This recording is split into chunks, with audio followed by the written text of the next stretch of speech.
Well, obviously, just very pleased for our guys to be able to get a win over a very good team. Um, and I thought we were pretty bad for a long stretch of that game, and give the guys a lot of credit for sticking with it, hanging in there, never to get really letting the game get away from them.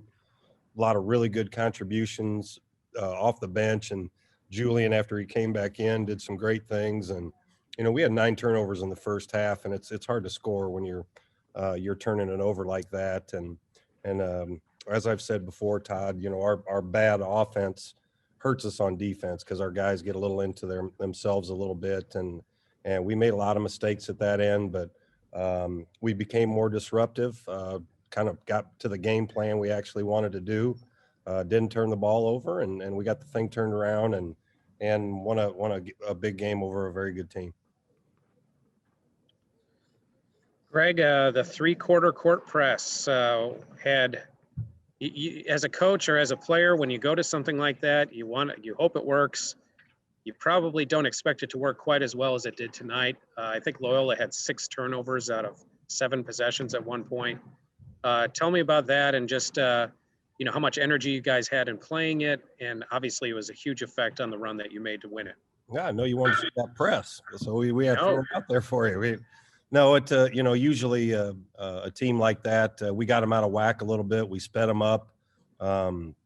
We weren't disruptive at all for about 25, even close to 30 minutes. We were just kind of following around and hoping they miss. And we got a little more disruptive with that press. We got some deflections, got them to turn the ball over, and we're pretty good when we run it back the other way in transition. And I'll give that they missed some shots and had some turnovers, but I think that we changed the game around a little bit with that little three-quarter court press and some of our man-to-man full court. And we always want to have our defense turn into offense, and we did that in the second half. Yeah, I was about to say, I mean, it's one thing to press, it's another thing to get something out of it, and you guys were able to do that. And you mentioned, I'll talk about Tyreek in a second, but you mentioned Julian Larry and his role in that. And, he kind of started it a little bit. I mean, he had, I think, a steal around the timeline and converted it into a couple free throws, and then had a layup after that. He struggled the last few games, but, he sort of helped start that a little bit, do you think? Yeah, I mean, we got to remember he's a freshman, and he's played against a very, very high. They're probably not another point guard in the country that's played all the good point guards that young fella has. And then we got into the league, and people stopped guarding him.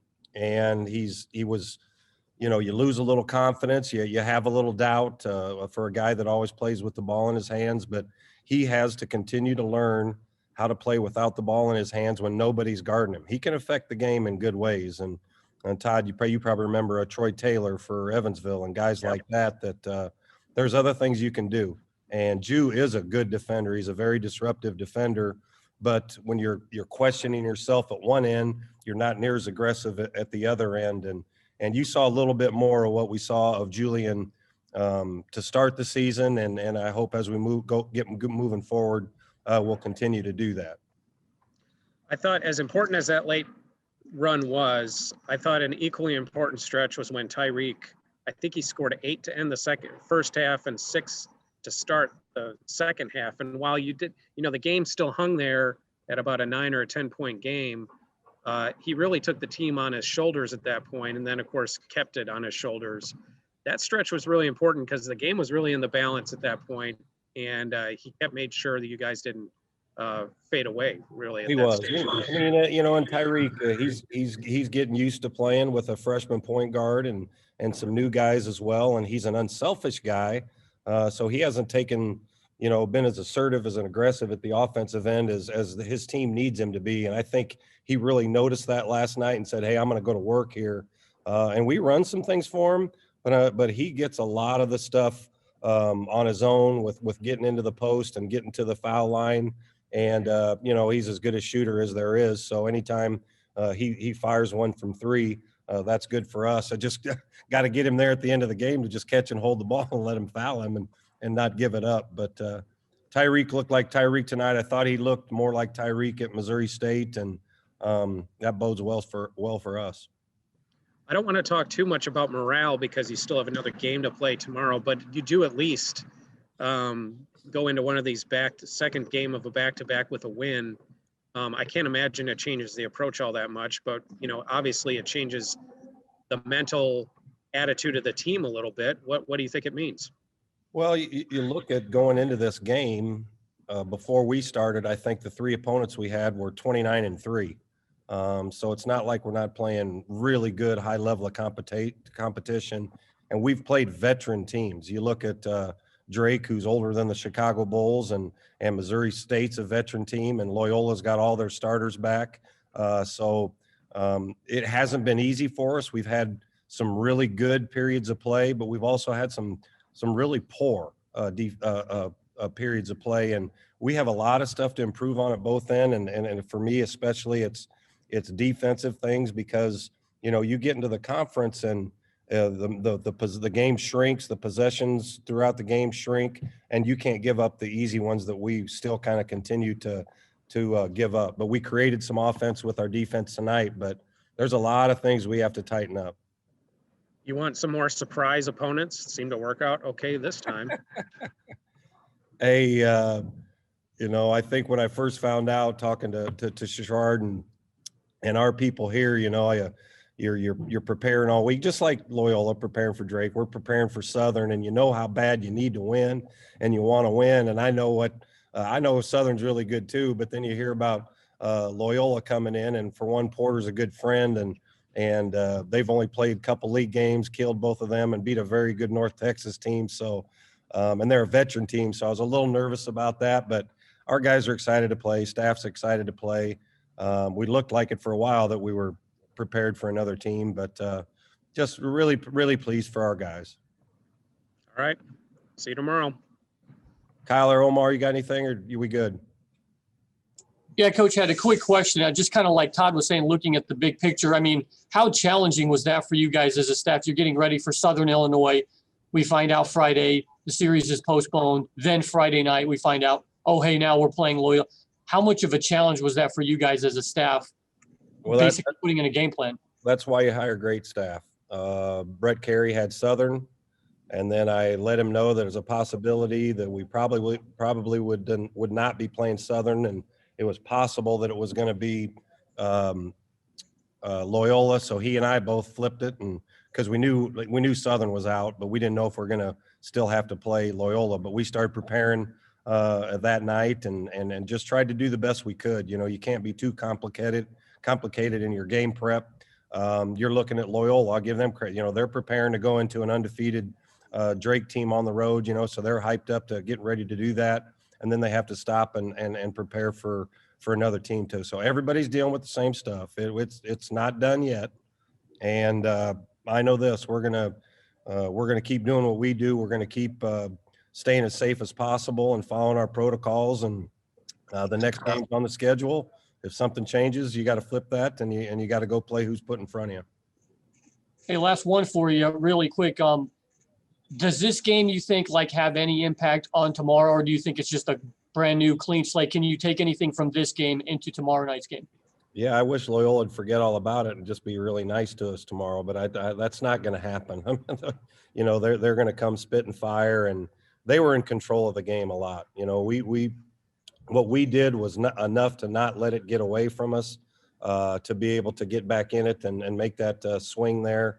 But they were putting it to us at both ends of the floor pretty good, and we have to realize that. I want the guys to be happy and enjoy a win, but we also coaches are going to stay here. We'll be watching the tape. We'll break it down, go over the things with the guys. And I thought both the Drake and the Missouri State series, the coaches with the scouts and all of us put together stuff to go into that next day. And I think our guys have handled it. We had high minute guys, but tomorrow we're going to have to play desperate and determined, just like we did tonight down the stretch.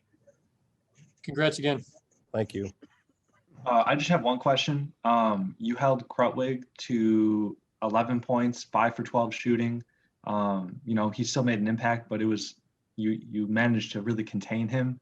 How did you manage that. He's tough to contain for any team. I don't think we contained him. He probably missed some shots, and he fouled. Trey hardly played.